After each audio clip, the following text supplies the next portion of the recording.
வணக்கம். தமிழ்நாட்டில் நடக்கக்கூடிய எஸ்ஐஆரில் எத்தனை கோடி மக்களுடைய பெயர் நீக்கப்பட இருக்கிறது, எத்தனை பேருக்கு ஃபார்ம் சரியாக நிரப்பத் தெரிகிறது, எந்த இடத்தில் தவறு நடக்கிறது, எந்த இடத்தில் தவறு நடக்கவில்லை என்கிற ஏராளமான குழப்பங்கள், ஏராளமான கேள்விகள், இதற்கான ஏராளமான பதில்களை நாங்கள் ஒவ்வொரு நாளும் போட்டுக்கொண்டிருக்கிறோம். ஆனால் இன்னைக்கு எங்கள் கையில் கிடைத்த தகவல் படி நீங்கள் பார்த்தீர்கள்னா, தமிழ்நாட்டில் 50% வாக்காளர்கள் தன்னுடைய ஃபார்ம்களை கூட நிரப்பவில்லை. நிரப்பிய நபர்கள் அவர்கள் சரியாக ஃபார்மை நிரப்பினார்களா? இன்னைக்கு கார்த்தாலிலிருந்து எங்களுடைய டீம் ஒரு மிக ஆழமான ரிசர்ச்சில் இறங்கினார்கள். தேர்தல் ஆணையம், முக்கியமாக தமிழ்நாடு எலெக்ஷன் கமிஷனர் ஏதாவது ஒரு வீடியோ வெளியிட்டார்களா? இப்படித்தான் ஃபார்மை நிரப்பணும், இதெல்லாம் டாக்குமெண்ட்ஸ் தேவை என்று எதுவுமே கிடையாது. யூடியூபர்ஸ்கள் இந்த வேலையை பார்த்திருக்கிறார்கள், ஊடகங்கள் இந்த வேலையை பார்த்திருக்கிறது. ஆனால் அது போதுமானதா? தமிழ்நாட்டில் வெளிவரக்கூடிய அந்த 9ஆம் தேதி பட்டியல் எந்த அளவில் பதற்றம் வர இருக்கிறது என்று நீங்கள் பார்க்க போகிறீர்கள். தேர்தல் ஆணையம் ஒரு அமைதியான முறையில் தமிழ்நாட்டில் இருக்கக்கூடிய வாக்காளர்களுடைய பட்டியலில் புகர்ந்து வாக்காளர்களுடைய பெயரை நீக்கி புது வாக்காளர்களை சேர்த்து எந்த அளவில் ஒரு மிகப்பெரிய ஆட்டத்தை காட்டப் போகிறார்கள் நீங்கள் பார்க்க வேண்டும். எப்படி நடக்கிறது அதை நீங்கள் பாருங்கள். இந்த வீடியோவில் உங்களை கூட்டிச் செல்வதற்கு முன்பு ஒரு சிறிய கோரிக்கை. எங்களுடைய சேனலை மிகப்பெரிய அளவில் முடக்கக்கூடிய வேலையை பார்த்து வருகிறார்கள். இதிலிருந்து மீட்டெடுப்பதற்காக உங்களுடைய உதவி தேவைப்படுகிறது. நீங்கள் செய்ய வேண்டிய சாதாரணமான விஷயங்கள், லைக், ஷேர், சப்ஸ்கிரைப் பட்டனை தட்ட மறக்காதீர்கள். இந்த வீடியோவை பார்த்து கொண்டிருக்கும் போதே உங்களுடைய கருத்துக்கள், கேள்விகளை கீழே எழுத தொடங்கிவிடுங்கள். ஹாய், ஹலோ, வணக்கம் உட்பட. இதை செய்தாலே போதும், யூடியூபுடைய அல்காரிதத்தை உடைக்கலாம். இந்த வீடியோவை ஏராளமான நபர்களிடம் எடுத்துச் செல்லலாம். இதை தாண்டி பொருளாதார ரீதியாக எங்களுடைய சேனலை சப்போர்ட் செய்ய நினைக்கக்கூடிய நபர்கள் அருகில் இருக்கக்கூடிய QR கோட் வழியாக உங்களுடைய ஆதரவுகளை தெரிவிக்கலாம். உடல் வலிமையை உறுதி செய்யும் சிலாஜித், கவனத்தை மேம்படுத்தும் அஸ்வகந்தா மற்றும் உயிர் சக்தியை பெருக செய்யும் சஃபேடு முஸ்லி போன்ற இமயமலையின் மூலிகை பொருட்களை கொண்டு வந்து மிஸ்டர் பர்ஃபெக்ட் உருவாக்கப்பட்டுள்ளது. ஒவ்வொரு முறை உட்கொள்ளும் போதும் உடல் சக்தி, வலிமை மற்றும் மன வலிமை உறுதி செய்யப்படுகிறது. மா நேச்சுரல்ஸ் மூலம் மகிழ்ச்சியான தலைமுறைகள் உருவாகிறது. இப்போது மிஸ்டர் பர்ஃபெக்ட்டுடன் உங்கள் தலைமுறையும் வலிமையாகட்டும். எங்கள் வெப்சைட்டில் இருந்து உடனே ஆர்டர் செய்யுங்கள். வாட்ஸ்அப் எண்ணிலும் தொடர்பு கொள்ளலாம்.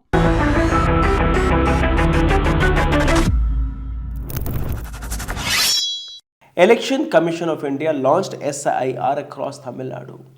நவம்பர் 4ஆம் தேதியிலிருந்து இந்த SIR ப்ராசஸ் தொடங்கி டிசம்பர் 4ஆம் தேதிக்குள் இதை முடித்து விடுவார்களாம். முதல் பட்டியல் டிசம்பர் 9ஆம் தேதி வெளிவந்துவிடும். கேட்பதற்கு ரொம்பவே சிம்பிளாக இருக்கிறது. ஆனால் இதற்கான விஷயம் என்ன? Impossible deadline. இந்த டெட்லைனை முடிக்கவே முடியாது. காரணம், தமிழ்நாட்டில் இருக்கக்கூடிய 6,41,00,000 வாக்காளர்களுடைய பட்டியலை BL ஆஃபீஸர்கள் வீட்டுக்கு வீடு போய் அதை சரி பார்த்து அவர்களுடைய ஃபார்ம்களை நீங்கள் நிரப்பி அந்த ஃபார்ம்களை ஆன்லைனில் அப்லோட் செய்து அதற்கான பட்டியலை சரி பார்த்து 9ஆம் தேதிக்குள் அந்த முதல் பட்டியலை கொண்டு வர முடியுமா என்று நீங்கள் பார்த்தீர்களா? முடியாது. ஆனால் தேர்தல் ஆணையம் இதை ரொம்பவே சிம்பிளாக எடுத்து காட்டக்கூடிய வேலையை பார்க்கிறார்கள். கன்ஃபியூசிங் ஃபார்ம், அந்த ஃபார்மை நீங்கள் பார்த்தீர்கள்னா சிம்பிளிஸ்டிக்கான ஃபார்ம் கிடையாது. அந்த ஃபார்மை படித்த நபர்களே நிரப்ப முடியாமல் திணறிக் கொண்டிருக்கிறார்கள். Over burden on field staff. BL ஆஃபீஸர்கள் மீது அதிக ப்ரெஷர் இருக்கிறது. அவர்களால் இந்த வேலையை கொடுத்த நேரத்தில் முடிக்கவே முடியாது என்கிற ஒரு விஷயமும் வெளிவருகிறது. பப்ளிக் அவேர்னஸ் என்கிற பெயரில் ஒரு மிகப்பெரிய பூஜ்ஜியம். இதுதான் SIR, இப்படி தான் நீங்கள் ஃபார்மை நிரப்பணும். அப்படி ஃபார்மை நிரப்ப தவறிட்டீர்கள்னா ஓகே, இன்னொரு விண்டோ இருக்கும், அப்போ நீங்கள் நிரப்பிக்கலாம். இந்த ஃபார்மை நீங்கள் நிரப்பலைனால் கூட உங்களுடைய வாக்குரிமைகள் பறிக்கப்படாது என்கிற அந்த உத்தரவாதத்தை தேர்தல் ஆணையம் கொடுக்காததற்கான காரணம் என்ன? நீங்கள் ஃபார்மை நிரப்ப முடியலை சார், மறந்து போயிட்டோம், வீட்டில் ஒரு துக்க சம்பவம் நடந்துருச்சு, எங்களால் போய் நிரப்ப முடியவில்லை. அப்போது ஃபார்மை நிரப்பலைன்னா பேர் நீக்கிடுவீர்களா? இந்த நாட்டு சுதந்திர வரலாற்றில் ஏராளமான முறை வாக்கை பதிவிட்ட நபர்கள், முக்கியமாக 2024ஆம் ஆண்டு லோக்சபா தேர்தலும் போது அந்த வாக்குப்பட்டியலில் பேர் இருந்த நபர்கள், அவர்களுடைய பேரும் நீங்கள் நீக்கி விடுவீர்களா? எந்த ஆதாரத்தை வைத்து இந்த பெயர்களை நீங்கள் நீக்க போகிறீர்கள் என்கிற இந்த கேள்வி கேட்கும்போது எந்த விதமான பதிலும் கிடையாது. ஆனால் நீங்கள் 4ஆம் தேதிக்குள் இந்த பெயர்களை, இந்த ஃபார்ம்ஸ்களை நிரப்பவில்லை என்றால் உங்களுடைய பெயரை நாங்கள் நீக்கி விடுவோம். ஆஸ் ஆஃப் 24th November 2025, 24ஆம் தேதி chief electoral officer Satyabrata Sahoo கொடுத்த பதில் படி நீங்கள் பார்த்தீர்கள்னா 96.22% ஃபார்ம்ஸ்கள் தமிழ்நாட்டில் டிஸ்ட்ரிபியூட் செய்யப்பட்டுவிட்டது. 6,16,00,000 நபர்களிடம் இந்த ஃபார்மை கொடுத்து விட்டதாக தமிழ்நாட்டின் சீஃப் எலக்டோரல் ஆஃபீஸர் சத்யபர்தா சாஹூ கொடுத்த இந்த ஸ்டேட்மெண்ட். ஆனால் அதே நேரத்தில் அவர் கொடுத்த இன்னொரு statement, only 50% filled and returned. வெறும் 50% மட்டும்தான் இந்த ஃபார்ம்களை நிரப்பியிருக்கிறார்கள். இன்னும் பாதி பேர் ஃபார்மை நிரப்பி கொடுக்கவில்லையா? This single statistics exposes how unrealistic the timeline is. இந்த ஒரு ஸ்டாட்டிஸ்டிக் போதும் சார், நீங்கள் கொடுத்த அந்த டைம்லைன் எவ்வளோ அன்ரியலிஸ்டிக்காக இருக்கிறது. அதை நீங்கள் நிரப்பவே முடியாது.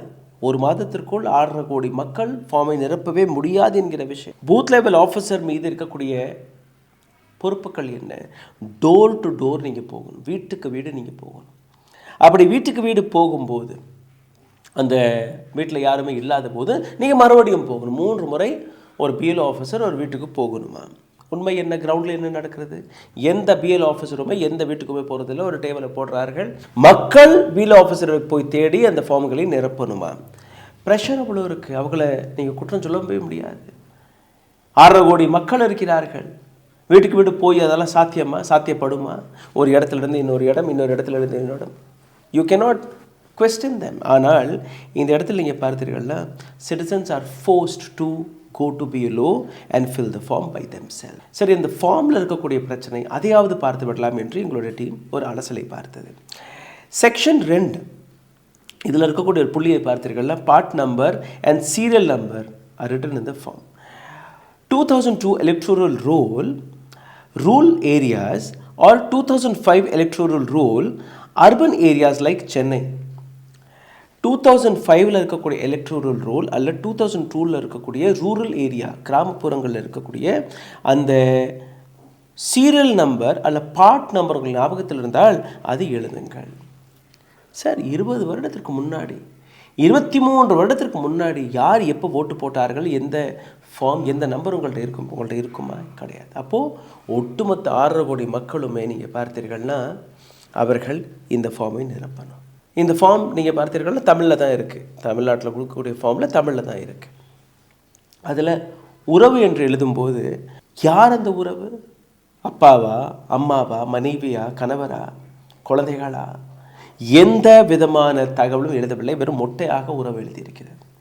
பிஎல்ஓ ஆஃபீஸர் போய் கேட்டால், சார் அப்பாவோட பேர் எழுதிருங்க. பட் அந்த அப்பா என்கிற ஸ்தானத்தில் அப்பாவுடைய பேர் தான் வரணுங்கிற விஷயத்தை யாரும் எழுதவில்லை. இதனால் என்ன நடக்கிறது? மக்கள் தவறான உறவுகளை, தவறான உறவினர்களுடைய பெயர்களை எடுத்து தொடங்கிவிட்டார்கள். அப்பா ஸ்தானத்தில் வேறொரு, என் மாமா வந்து 2004 ஓட்டு போட்டிருப்பார், அவரோட பேர் எழுதிடுறேன். என்னோட தாத்தா வந்து ஓட்டு போட்டிருப்பார், அவரோட பேர் எழுதிடுறேன். எப்படி அங்கே நடக்குது? அப்போது இதை வைத்தே நீங்கள் பார்த்தீர்கள்னா கிட்டத்தட்ட ஒரு 10 லட்சத்திற்கும் மேற்பட்ட நபர்களுடைய பெயர் நீக்கப்பட வாய்ப்புகள் இருக்குது. Mandatory rule that almost no one knows. ஒரு சில மேண்டேட்ரி ரூல் இருக்குது. ஏராளமான நபர்களுக்கு அந்த ரூலை பற்றியே தெரியாது. என்ன அந்த ரூல்? 2002, 2005 ஆண்டு எந்த ஃபார்மை நிரப்பணும்னா, you must fill section 3 with your father or husband old electoral roll detail. 2002 ஆண்டு இல்லை 2005 ஆண்டு உங்களுடைய பேர் அந்த பட்டியலில் இல்லைன்னா நீங்கள் செக்ஷன் 3 உங்களுடைய கணவருடைய பேரோ உங்களுடைய அப்பாவுடைய பேரோ அதில் இருக்கக்கூடிய மற்ற எலக்ட்ரோரல் ரோல் டீட்டெயில்ஸ்களை நிரப்பி நீங்கள் கொடுத்தீர்கள்னா மட்டும்தான் அது சப்மிட் ஆகும். அந்த ஃபார்மில் இருக்கக்கூடிய செக்ஷன் 1 மட்டும்தான் நிரப்பப்படுது. 2 and 3 ஏராளமான நபர்கள் நிரப்பவில்லை, அது பிளாங்காக இருக்கிறது. டிசம்பர் 9 இப்போது இந்த பட்டியலை வெளிவிடுவார்கள். அந்த பட்டியலில் நீங்கள் பார்த்தீர்கள் ஏராளமான நபர்களுடைய பெயர் மிஸ்ஸிங்காக இருக்கும், டிலீட் செய்யப்பட்டிருப்பார்கள், ஷிஃப்ட் ஆகியிருப்பார்கள். இது போன்ற பிரச்சனைகள் வரும். ஏராளமான நபர்கள் செக்ஷன் 2 and 3 நிரப்பாத நபர்கள், அவர்களுடைய பெயரை எப்படி சேர்ப்பது என்கிற ஒரு குழப்பம் வரும். ஃபார்ம் ரிஜெக்ட் ஆகியிருக்கும். இது எல்லாமே ஒரு கேள்வி. இந்த ஒட்டுமொத்த விஷயத்தில் நீங்கள் பார்த்தீர்கள்னா நான் கீழே ஒரு லிங்க்கை கொடுத்துருக்கேன். இந்த லிங்கில் போய் நீங்கள் ஃபார்ம்களை எடுத்துக்கொள்ளலாம் என்கிற ஒரு விஷயத்தை தேர்தல் ஆணையம் கூறுகிறது. ஆனால் இந்த லிங்கை நீங்கள் கிளிக் செய்து பார்க்கும்போது அங்கேயும் ஒரு குழப்பம். எந்த விதமான சப்போர்ட்டும் கொடுக்காமல், எந்த விதமான ட்ரைனிங்கும் கொடுக்காமல் ஒரு எஸ்ஐஆரை நீங்கள் நடத்துகிறீர்கள். அந்த எஸ்ஐஆருக்கான அர்த்தம் அல்ல தேர்தல் ஆணையத்திற்கான அர்த்தம் மக்களுடைய வாக்குகளை பறிப்பதா அல்ல மக்களுடைய வாக்குரிமைகளை பாதுகாப்பதா? ஞானேஷ்குமார் அவருடைய டீம் கொண்டு வரக்கூடிய எஸ்ஐஆர் தமிழ்நாட்டில் எத்தனை நபர்களுடைய வாக்குகளை பறிக்கப் போகிறது என்று நாம் பார்க்க வேண்டும். இந்த வீடியோ இன்ஃபர்மேட்டிவாக இருந்திருக்கலாம். இந்த வீடியோவுக்கு கீழே டிஸ்கிரிப்ஷனில் ஒரு சில லிங்க்களை நான் போட்டிருக்கிறேன்.